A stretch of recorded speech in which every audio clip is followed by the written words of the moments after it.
मंगल भवन अमंगल हारी, द्रवहु सुदशरथ अजर बिहारी। देहु भूप मन हर्षित, तजहु मोह अज्ञान। धर्म सुअस निप तुम कह, इन कह अति कल्याण। सियावर राम जय जय राम, मेरे प्रभु राम सीताराम। करो कल्याण सीताराम। सुनी राजा अति अप्रिय बानी, हृदय कंप मुख दुति कुभेलानी। चौथे पन पायो सुतचारी, वे प्रवचन नहीं कहो विचारी। मांगो भूमि धेनु धन कोशा, सर्वस देऊ आज सहरोषा। देह प्राण ते प्रिय कुछु नाही, सो मुनि देव निमष एक माही। सब सुत प्रिय मोहि प्राण किनाई, राम देत नहीं बने गोसाई। कह निश्चर अति घोर कठोरा, कह सुंदर सुत परम किशोरा। सुनि नृप गिरा प्रेम रस सानी, हृदय हर्ष माना मुनि ज्ञानी। तब वशिष्ठ बहुविधि समुझावा, नृप संदेह नाश कह पावा। अति आदर दोए तन्य बुलाए, हृदय लाई बहु भांति सिखाए। मेरे प्राणनाथ सुत दो, तुम मुनि पितान नहीं को। सौंपे भूपति ऋषि सुत, बहुविधि देई आशीष। जननी भवन गए प्रभु, चल पाई पद शीश। सियावर राम जय जय राम, मेरे प्रभु राम सीताराम। करो कल्याण सीताराम। पुरुष सिंधु हर्ष चले मुनि भय हरन। कृपा सिंधु मति धीर, अखिल विश्व कारण करन। अरुण नयन उर बाहु विशाला, नील जलद तन श्याम तमाला। कटिपट पीत कसे वर भाथा, रुचित चाप शायक दहुआ था। श्याम गौर सुंदर दो भाई, विश्वामित्र महानिधि पाई। प्रभु ब्रह्मांग देव मैं जाना, मोहि हित पिता तजे भगवाना। चले यात मुनि दीन दिखाई, सुनी ताड़का क्रोध करे धाई। एक ही बाण प्राण हर लीना, दीन जानी तह निज पद दीना। तब ऋषि निज नाथ ही जय छीना, विद्या निधि कह विद्या दीना। जाते लागना शुधा पिपासा, अतुलित बल तन तेज प्रकाशा। आयुध सर्व संपरिखे, प्रभु निज आश्रम आनी। कंद मूल फल भोजन, दीन भक्त हित जानी। सियावर राम जय जय राम, मेरे प्रभु राम सीताराम। करो कल्याण सीताराम। प्रातः कहा मुनि सन रघुराई, निर्भय यज्ञ करहु तुम जाई। होम करन लागे मुनि झारी, आप रहे मख की रखवारी। सुनि मारीच निशान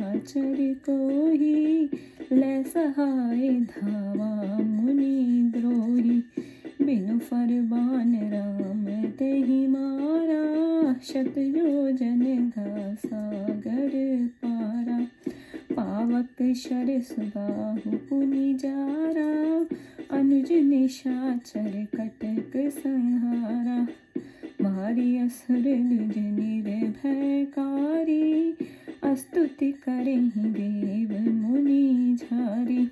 तह पुनि कछुक दिवस रघुराया, रहे कीन वे प्रण पर गाया। भक्ति हेतु बहु कथा पुराना, कहे वे यद्यपि प्रभु भगवाना। तब मुनि सादर कहा बुझाई, चरित एक प्रभु देखे उजाई। धनुष यज्ञ सुनि रघुकुल नाथा, हर्ष चले मुनिवर के साथा। आश्रम एक दीख मग माही, खग मृग जीव जंतु तह नाहि। पूछा मुनि शिला प्रभु देखी, सकल कथा मुनि कही शेषी। गौतम नारी शाप वश, उपल देह धरी धीर। चरण कमल रज चाहती, कृपा करो रघुवीर। सियावर राम जय जय राम, मेरे प्रभु राम सीताराम। करो कल्याण सीताराम। पर सतपद पावन, शोकन शावन। प्रगट भई तप पुंज सही, देखत रघुनायक जन सुखदायक। सन्मुख होय कर जोर रही, अति प्रेम अधीरा। पुलक शरीरा, मुख नहीं आवे वचन कही। अति छय बड़ भागी, चरणन लागी। युगल नयन जलधार बही, धीरज मन कीना। प्रभु कह चीना, रघुपति कृपा भक्ति पाई। अति निर्मल बानी, स्तुति ठानी। ज्ञान गम्य जय रघुराई, मैं नारी अपावन। प्रभु जग पावन, रावण रिपुजन सुखदाई। राजीव बिलोचन, भव भय मोचन। पाहि पाहि शरणाई, मुनि शाप जो दीना। अति भल कीना, परम अनुग्रह मैं माना। देव क्यों भरी लोचन, भव भय मोचन। इहे लाग शंकर जाना, विनती प्रभु मोरी। मैं मति भोरी, नाथ नावर मांगो आना। पद कमल परागा, रस अनुरागा। मन मन मधुप करे पाना, यही पद सुर सरिता। परम पुनीता, प्रगट भई शिव शीश धरी।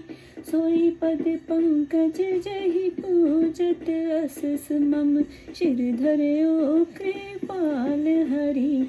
यही भांत सधारी, गौतम नारी। बार बार हरि चरण परी, जो अति मन भावा। सो वर पावा, गई पति लोक आनंद भरी। अस प्रभु दीन बंधु हरि, कारण रहत दयालु। तुलसीदास छटताहि भजो, छाड़ कपट जंजाल। सियावर राम जय जय राम, मेरे प्रभु राम सीताराम। करो कल्याण सीताराम। चल राम लक्ष्मण मुनि संगा, गए जहाँ जग पावन गंगा। गाधी सुवन सब कथा सुनाई, यही परकार सुरसरी मह आई। अनुज सहित प्रभु कीन प्रणामा, बहुत प्रकार सुख पायो रामा। उन्हीं सुरसरी उत्पत्ति रघुराई, कौशिक सन पूछा शिर नाई। कह मुनि तब कुल मह एक राजा, नाम सगर तेहु लोक विराजा। तिनके युग भामनी सुकुमारी, कोशन ज्येष्ठ सुमति लघु प्यारी। सब प्रकार संपत्ति गुण भ्राजा, सुत बहीन मन विस्मय राजा। एक समय भामनी दो था, बन तप हेतु गए रघुनाथा। सघन सुफल तुरु सुंदर नाना, तहु भृग मुनि तप तेज निधाना। सहित नारी नृप मुदित मन, रहे वर्ष शत एक। कीने तप भल देखे भृगु, स्तुति कीन अनेक। सियावर राम जय जय राम, मेरे प्रभु राम सीताराम। करो कल्याण सीताराम। कह निज दुख प्रणाम निप कीना, दया शीश तब मुनि वर दीना। निपुरानी सन मुनि यस भाषा, लेउ सो वर जो यही अभिलाषा। सुनि मुनि चरण शीश तिन नावा, देवनाथ तुम कह जो भावा। एक ही कहा एक सुत होना, दूसरी सहस 60 सुत लोना। हर्षित भयो सुभग वर पाई, हाथ जोड़े चरणन शिर नाई। सहत भामिने अवधहि आऊ, हर्ष सहित कुछ दिवस गवाऊं। जान सुघरी नखत सुखदाई, तब के शन असमंजस जाई। सुमति प्रसव तुमरी एक सोई, भय सुट प्रगट कहे मुनि जोई। हर्ष सहित दिए दान नरेशु, पूजे विप्र गुरु गौर गणेशु। घृत घट सुंदर तुरत मंगाए, ते सब सुत निपतिन महनाए। एहि विधि भय सकल सुत, पूजे सब मन काम। जाए दिवस निशि हर्ष वस, सुने राम घन श्याम। सियावर राम जय जय राम, मेरे प्रभु राम सीताराम। करो कल्याण सीताराम। परिजन पुरजन रान नरेशु, अति सानद तनु मिटा कलेशु। बाल केलि करि भयो कुमारा, लीला करे अगम संसारा। होई सुकाज सकल मन चीते, एहि सुख वसत बहुत दिन बीते। सरयू नदी अवध जो एहि, विमल सलिल उत्तर दिशि वही। प्रजा लोग के बालक नाना, नित उठि तहाँ करे स्नाना। असमंजस तह तरनी आनी, दिन ही चढ़ाए बोरी गहे पानी। भय प्रजा सब परम दुखारी, बालक बदलखि सुनहु खरारी। सकल गए जय बैठन पाला, बोले बचन नाई पद भाला। तजब देश वर सुने ही नरेशु, बिना तजे नहीं मिटे कलेशु। तुम तुम निपचहु प्रजा प्रतिपाला, सुत तुम्हार भासव कर काला। तब सुत कीने पाप बहु, मारे बालक वृंद। तुम कह प्राण समान सुत, सकल प्रजनि कहु मंद। सियावर राम जय जय राम, मेरे प्रभु राम सीताराम। करो कल्याण सीताराम। प्रजा गिरा सुनि धीरज दीना, सुत ही देश ते बाहर कीना। तासु तन्य जग विदित प्रभाव, गुण निधि आयुष्मान तहि राउ। बसते हृदय निपखे सो कैसे, फनि मनि मीन ससल रह जैसे। गए प्रजा सब निज निज धामा, भय विशोच मनहि विश्रामा। बहुरिन पति मन कीन विचारा, आए गयो पन चौथ हमारा। द्विज मंत्रण गुर सुत ने बुलाए, हिमगिरि विंध्य मध्य तब आए। रुचिर वेदिका एक बनाई, देखत बने वरनी नहीं जाई। मुख आरंभ छड़े तब दुर्गा, वेद ग्रंथ देखो जमि उर्गा। सुरपति सुनि मख दारुन, मन में करि अनुमान। आए तुरग तिन लीन्यो, मर्म न काहू जान। सियावर राम जय जय राम, मेरे प्रभु राम सीताराम। करो कल्याण सीताराम।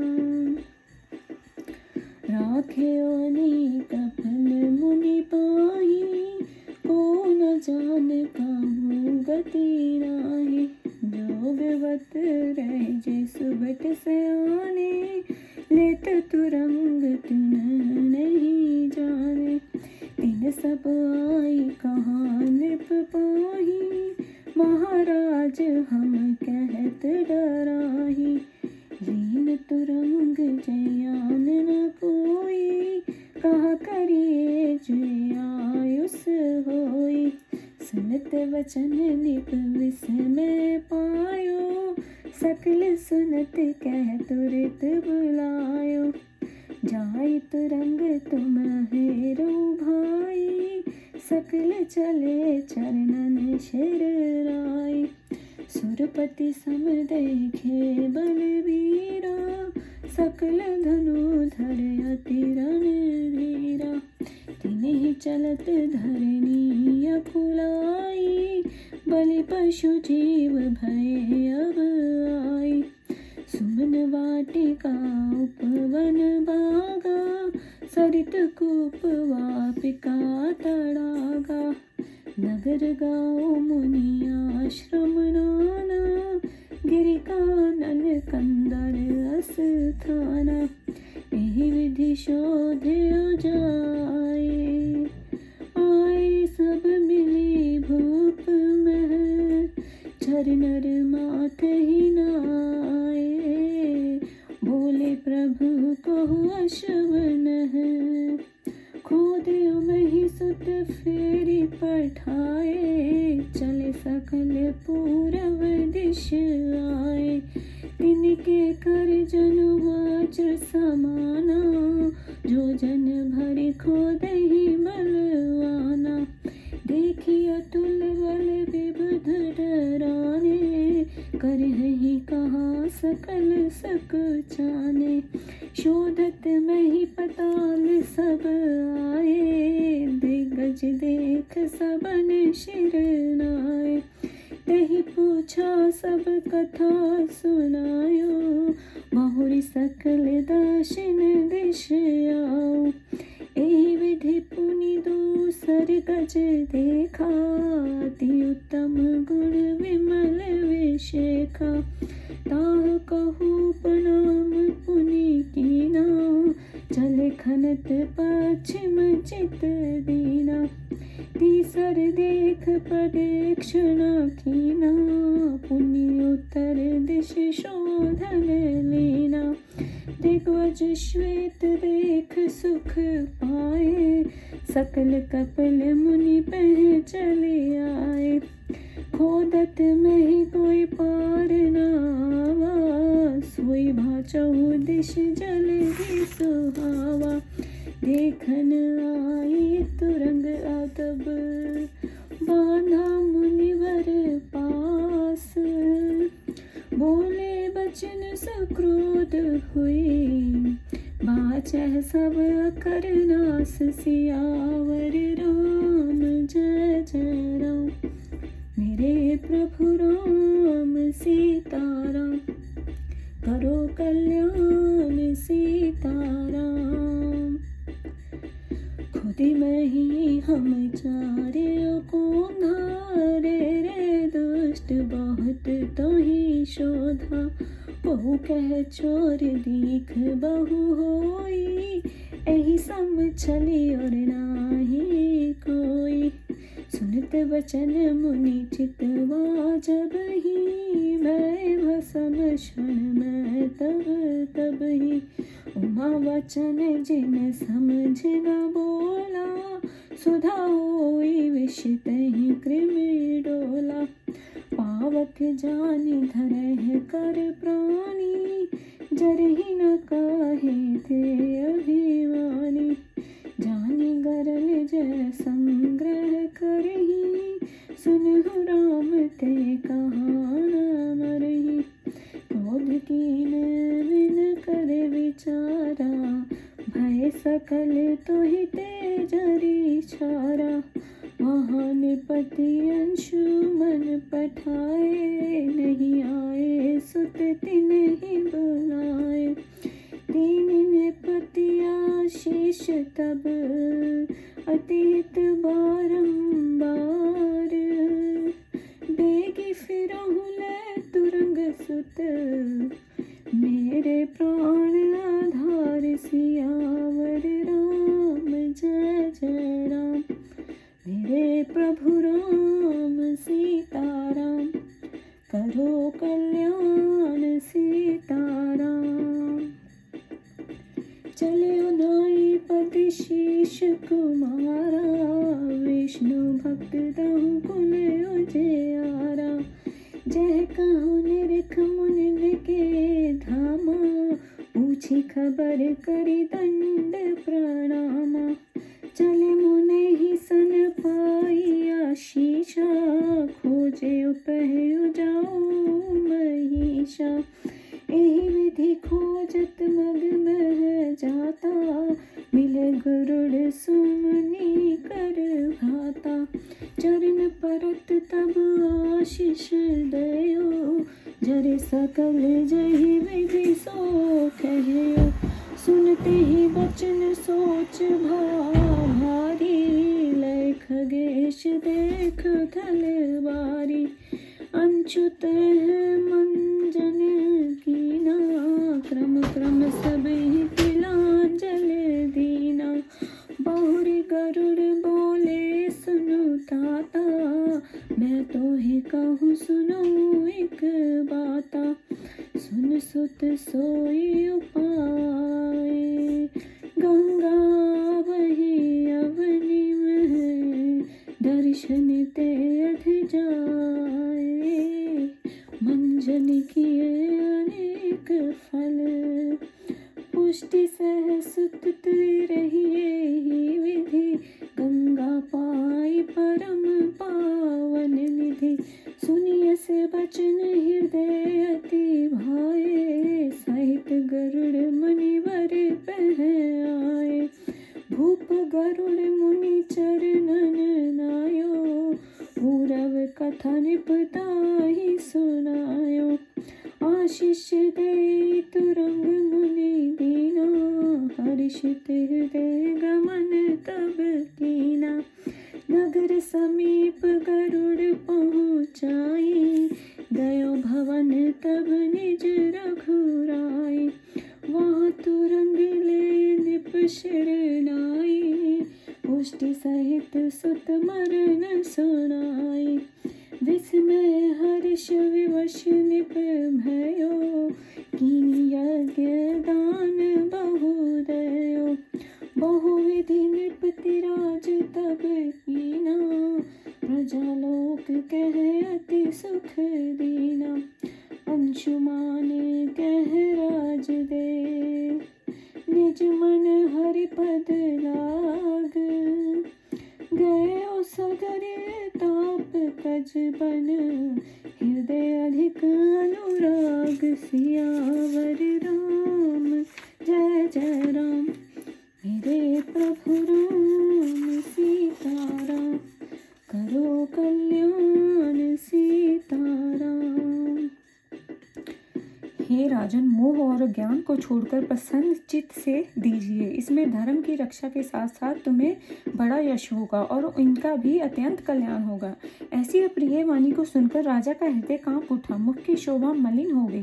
कहा, हे विप्र, इस वृद्ध अवस्था में 4 पुत्र मिले हैं, सो आपने विचार कर वचन नहीं किया। आप पृथ्वी, गौएं और समस्त धन एवं खजाना मांगे तो मैं दे दूं। शरीर और प्राण प्रिय कुछ नहीं है, सो हे मुनिदेव, मैं उन्हें भी आपको एक क्षण में दे दूंगा। हे गोसाई, यद्यपि सभी पुत्र मुझे प्राण के समान प्रिय हैं, तथापि श्री रामचंद्र जी को देते नहीं बनता। कहाँ वे भगवान कठोर राक्षस और कहाँ ये परम सुंदर किशोर अवस्था के बालक। राजा की ऐसी प्रेम युक्त वाणी सुनकर विश्वामित्र जी अपने हृदय में प्रसन्न हुए। जब वशिष्ठ जी के अनेक प्रकार से समझा कर कहा, तब राजा को संदेह नष्ट हुआ। राजा दशरथ ने प्रेम पूर्वक दोनों पुत्रों को बुला अपने हृदय से लगाकर अनेक प्रकार की शिक्षा देते हुए कहा कि हे मेरे प्राणों के स्वामी दोनों पुत्र, अब आज से मुनि जी ही तुम्हारे पिता हैं। राजा दशरथ के प्रेम पूर्वक दोनों पुत्रों को मुनि विश्वामित्र को बहुत प्रकार से सौंप दिया, उन्हें आशीर्वाद दिया। तब प्रभु अपनी माता के महल में जा पहुंचे और उन्हें प्रणाम कर चल दिए।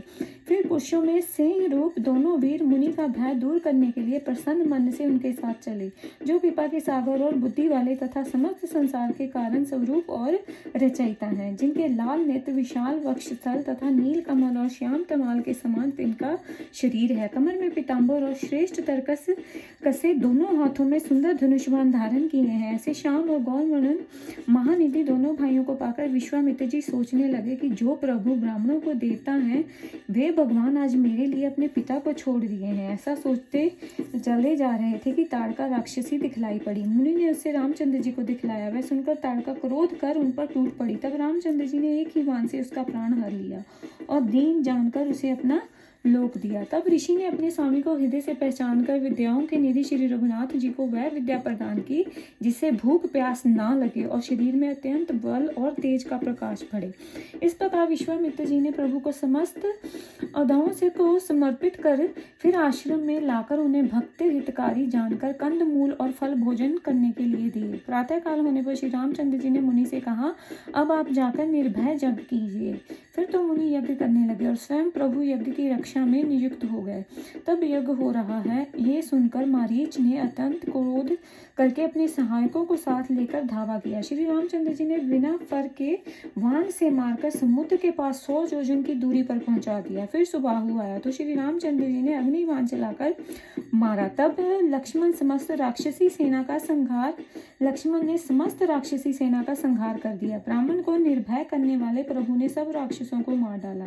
देवता गण आकाश मंडल में आकर श्री रामचंद्र जी की स्तुति करने लगे। फिर श्री रामचंद्र जी कुछ समय तक ब्राह्मणों पर दया भाव रखते हुए वहां वास किए। ब्रह्मा भक्ति युक्त पौराणिक कथाएं तथा यद्यपि भगवान सब कुछ जानते थे, तब मुनि के प्रेम पूर्वक समझाकर कहा, हे प्रभु, अब आगे चलकर एक चरित्र तो देखिए। धनुष यज्ञ की बात सुनकर रघुकुल के स्वामी श्री रामचंद्र जी प्रसन्न हो विश्वामित्र जी के साथ चले।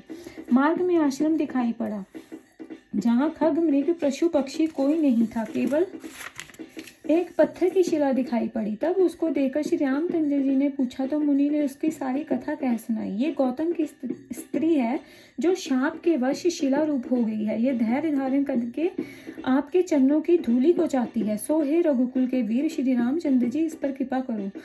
तब उस पवित्र और शोकनाशक चरणों को स्पर्श होते ही तप की राशि अहिल्या प्रकट हो गई। श्री रामचंद्र जी को देख हाथ जोड़कर खड़ी हो विनती करने लगी। उसका शरीर पुलकायमान हो गया, मुख से कोई शब्द निकलना कठिन हो गया। तब अपने को भाग्यशालिनी जान कर अहिल्या भगवान के चरणों पर गिर पड़ी और दोनों नेत्रों से जल की धारा बह चली। किंतु मन में धैर्य धारण करके उसने प्रभु को पहचान लिया और उसने श्री रामचंद्र जी की कृपा से भक्ति प्राप्त हो गई।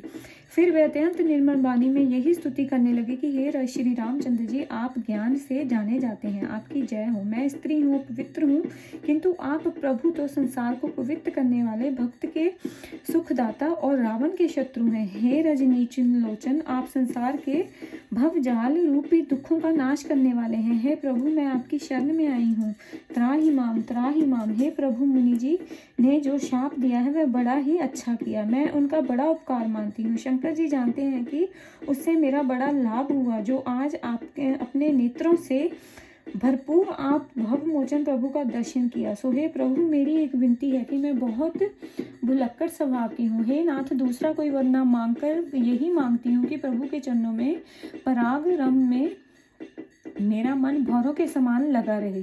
जिन चरणों में परम पवित्र श्री गंगा जी प्रकट हुई हैं, जिसने शिव जी अपने शिव पर धारण किए रहते हैं और जिस चरण कमल में ब्रह्मा जी पूजते हैं, उसी को कृपालु भगवान ने मेरे सिर पर रखा है। इस भांति बारंबार भगवान के चरणों पर सिर धरकर गौतम ऋषि की पत्नी अहिल्या चली।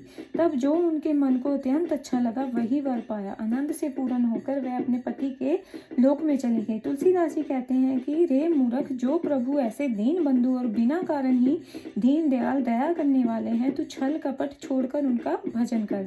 अब श्री रामचंद्र जी और लक्ष्मण जी मुनि के साथ वहां चले गए, जहां संसार को पवित्र करने वाली श्री गंगा जी बह रही थी। तब श्री रामचंद्र जी ने पूछने पर विश्वामित्र जी ने पृथ्वी पर गंगावतरण की सब कथा सुनाई। भगवान ने भाई लक्ष्मण सहित श्री गंगा जी को प्रणाम कर बहुत प्रकार से सुख पाया। फिर श्री रामचंद्र जी ने विश्वामित्र को मस्तक नवाकर गंगा जी की उत्पत्ति पूछी। मुनि ने कहा, हे राम, तुम्हारे कुल में एक नगर नाम के तीनों लोकों में विख्यात राजा हो चुके हैं। उनकी कोमल अंग वाली दो स्त्रियां थी, बड़ी केशनी और छोटी सुमति। बड़ी प्यारी थी, सब प्रकार के संपत्ति आदि गुण थे, परंतु पुत्र न होने के कारण राजा के मन में बड़ा दुख था। उनकी कोमल अंग वाली दो स्त्रियां थी, बड़ी केशनी, छोटी सुमति, बड़ी प्यारी थी, सब प्रकार की संपत्ति आदि के गुण थे, परंतु पुत्र न होने के कारण मन में बड़ा दुखी था। हे रामचंद्र, एक समय दोनों रानियों के साथ ले वन में तपस्या के लिए गए। फल सहित अनेक सुंदर सुंदर घने वृक्ष लगे हुए थे। वहां तप और तेज के निधान भृगु मुनि वास करते थे। राजा रानियों सहित प्रसन्न मन से 100 वर्ष तक वन में रहे और कठिन तप किया और भृगु जी के दर्शन पाकर बहुत सी स्तुति की। राजा ने प्रणाम कर अपना दुख कह सुनाया। तब मुनीश्वर ने आशीर्वाद देकर वरदान दिया। फिर मुनि ने राजा की रानी को से ये कहा कि जिसके मन में जो आवे वही वर पावे। उन्होंने सुनकर मुनीश्वर के चरणों पर माथा नवाकर कहा, हे स्वामी, जो तुम्हारे मन में आवे वही वरदान दो। उन्होंने एक को एक पुत्र होने के लिए, दूसरी को सुंदर 7,000 पुत्र होने का वरदान दिया। वह सुंदर वर पाकर प्रसन्न हुए और हाथ जोड़कर चरणों में सिर नवाया। राजा स्त्रियों सहित अयोध्यापुरी में आए और आनंद सहित कुछ दिन व्यतीत किए। फिर सुंदर घड़ी सुखदायक नक्षत्र जानकर केशनी ने असमंजस को उत्पन्न किया और सुमति के गर्भ एक तुम्बी हुई, जिसमें से उनके पुत्र उत्पन्न हुए जितने मुनि ने कहे थे। राजा ने ब्राह्मण, गुरु, पार्वती और गणेश जी की पूजा कर आनंद सहित दान किए और राजा ने शीघ्र सुंदर घी के घड़े मंगाए और उसमें से सब पुत्र पधराए। इस भांति सब पुत्र उत्पन्न हुए और सब मनोकामनाएं पूर्ण हुई। हे घनश्याम रामचंद्र, सुनो, फिर तो रात दिन आनंद के साथ बीतने लगे। कुटुंबी नगर के लोग, राजा रानी सब आनंद के वश अंग में फूले न समाते और दुख मिट गए। बाल लीला कर कुमार बड़े हुए, इस अगम संसार में चरित्र करने लगे। जब मन माने सुंदर काम होने लगे और इसी सुख में रहते रहते दिन व्यतीत हो गए। सरयू नदी अयोध्यापुरी के उत्तर की दिशा की ओर बहती है, उसमें निर्मल झर भरा है। वहां प्रजा लोगों को बहुत से बालक नित्य उठकर स्नान करते थे। वहां असमंजस नौका ले आया और उन बालकों का हाथ पकड़कर उस पर चढ़ाकर पानी में डुबो दिया। हे रामचंद्र, सुनो, बालकों को मरना सुनकर सब प्रजा के लोग बड़े दुखी हुए। वह वहां गए जहां राजा बैठा था। चरणों में मस्तक निभाकर वह बोले, हे राजा, सुनो, ये अच्छा है कि हम देश छोड़ देंगे, क्योंकि बिना छोड़े दूर नहीं होगा। हे क्योंकि हे राजन, आप तो प्रजा का पालन करना चाहते हैं, परंतु आपका पुत्र सबका काल हुआ।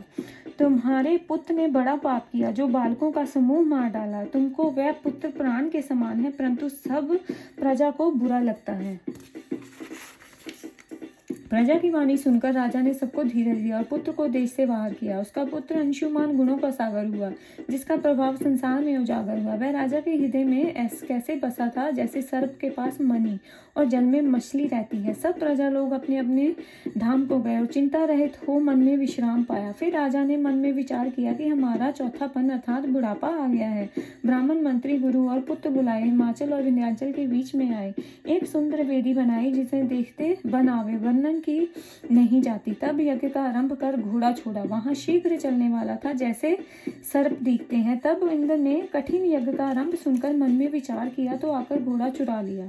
ये भेद किसी ने भी ना जाना। फिर उसे लाकर कपिल मुनि के पास रखा। किसी ने ये नहीं जाना, ना किसी की वहां पहुंच थी। जो चतुर योद्धा रखवाले थे, उन्होंने भी घोड़ा लेते ना जाना। उन सबके आकर राजा ने कहा, हे राजन, हम कहने में डरते हैं, घोड़ा किसी ने हर लिया और इसे कोई नहीं जानता। अब क्या करना चाहिए? जो आज्ञा हो सो करें। वचन सुनते ही राजा दुखी हुआ। शीघ्र ही सब पुत्रों को बुलाया, कहा, भाई तुम जाकर घोड़े को खोजो। ये सुनकर सब चरणों में माथा नवाकर चले। वे सब धनुष को धारण करने वाले, युद्ध में बड़े शैलधारी और बल में इंद्र के समान दिखलाई देते थे। उनके चलने से पृथ्वी व्याकुल हुई। सब जीव बलि पशु के समान भयभीत होने लगे। फूलों का बगीचा, वन, बाग, नदी, कुएं, बावली, तालाब, नगर, ग्राम, बहुत से मुनीश्वरों के धाम, पर्वत और गुफाओं में जाकर ढूंढा। इस भांति जाकर पता लगाया और सब मिलकर राजा के पास गए। राजा के चरणों में माथा नवाकर बोले, हे स्वामी, घोड़ा कहीं नहीं मिला। फिर पुत्र भेजे कि धरती खोदो। वह सब चले चले पूर्व दिशा में आए। उनके मानो वज्र के समान थे और ऐसे बली थे कि 4 कोस तक पृथ्वी नित्य खोदते थे। इस अतुल बल को देखकर देवता और सब सकुचा कर विचार करने लगे, अब क्या करेंगे। पृथ्वी को ढूंढते हुए सब पाताल में आए और वहां दिशा के हाथी को देखकर सबने सिर नवाया। उसने पूछा तो सब समाचार सुनाए और फिर सब दक्षिण दिशा को आए। फिर इस भांति दूसरा हाथी देखा, उनमें भी बहुत अच्छे निर्मल गुण थे। फिर उनको भी प्रणाम किया। खोदते हुए पश्चिम दिशा में चित्त को लगाकर चले। तीसरे हाथी को भी देखकर परिक्रमा कर फिर उत्तर दिशा की ओर चल दिए। इस दिशा में श्वेत हाथी को देखकर सुख पाया और पृथ्वी को खोदते हुए सब कपिल मुनि के पास आए। खुदी हुई पृथ्वी का किसी को शोध न मिला। वह मानो चारों दिशाओं में सुहावना समुद्र हो गया। जब आकर श्रेष्ठ मुनीश्वर कपिल के घोड़े को बंधा हुआ देखा, तब क्रोध में भरकर वचन बोले, महादेव कहते हैं, हे पार्वती, सबका नाश हुआ चाहता है। हे रुष्ट, हमने पृथ्वी के चारों कोने खोद डाले और तुझे बहुत ढूंढा। किसी ने कहा, चोर दिखाई देता है, उसके बराबर छलिया दूसरा कोई नहीं है। वचन सुनते ही जब मुनीश्वर ने देखा, तब वो उसी क्षण सब भस्म हो गए। महादेव जी बोले, हे पार्वती, जिसने समझकर वचन ना बोला, उसको अमृत भी विष का कीड़ा हो डोलने लगा। जो प्राणी जानबूझकर अग्नि को पकड़े, वह अभिमानी क्यों नहीं जलेंगे। विश्वामित्र कहने लगे, हे राम, सुनो, जो जानकर विष इकट्ठा करते हैं, वह क्यों नहीं मरेंगे। बिना विचारे क्रोध किया, इससे सब जलकर राख हो गए। उधर सब पुत्रगण नहीं आए।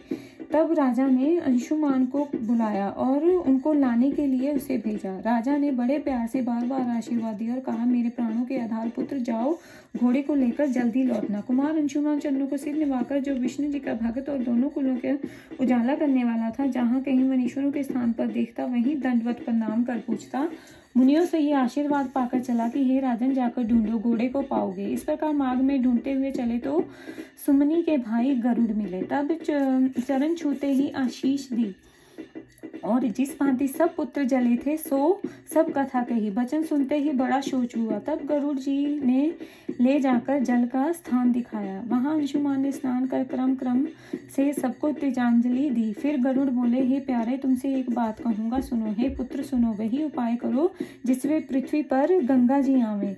उसके दर्शन से सबके पाप दूर हो जाएंगे और उनसे स्नान करने से बहुत फल मिलेगा।